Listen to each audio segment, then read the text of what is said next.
เท่ากับได้ซุ่มเกี่ยวกับการเยี่ยมยามสวนของเมทัลเลียมและพ่อใหญ่เทียนเนาะเพิ่นก็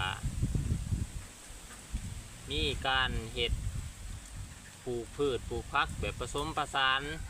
มีสะป่าปลูกไม้ให้มาก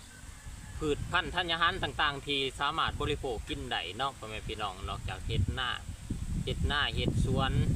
อื่นๆแล้วเพิ่นก็ยังมีเลี้ยงสัตว์แบบผสมผสานมีไก่มีงัวมีเป็ดต่างๆเนาะถือว่าเป็นต้นแบบตัวอย่างที่ดีในการเฮ็ดเกษตรผสมผสานว่าเมื่อเขามีพื้นที่บวกกับความดูมันความขยันในการปลูกทุกสิ่งทุกอย่างที่สามารถกินได้แม่นปลูกเนาะพ่อแม่พี่น้องเอามาฮอดนี้ก็ขอบอกขอบใจ FC ขอบอกขอบใจพ่อแม่พี่น้องที่เป็น FC ของบ่าวน้อยแล้วก็ติดตามบ่าวน้อยเนาะ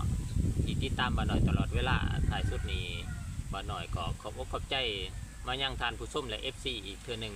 ที่ให้กำลังใจและก็ติดตามบ่าวน้อยอย่างสม่ำเสมอ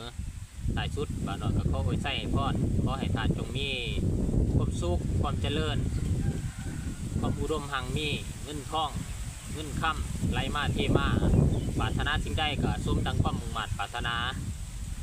สุขใดอันประเสริฐพรใดอันลำเลิศขอจงเกิดมีกระทานพบกับในกับบ่าวน้อยอีพี่นาคลิปหนาว่าบ่าวน้อยจะนำเสนอเรื่องเล่าเกี่ยวกับหยังกะติดตามบ่าวน้อยใดเนาะทั้งหน่อยบ่าวเล่า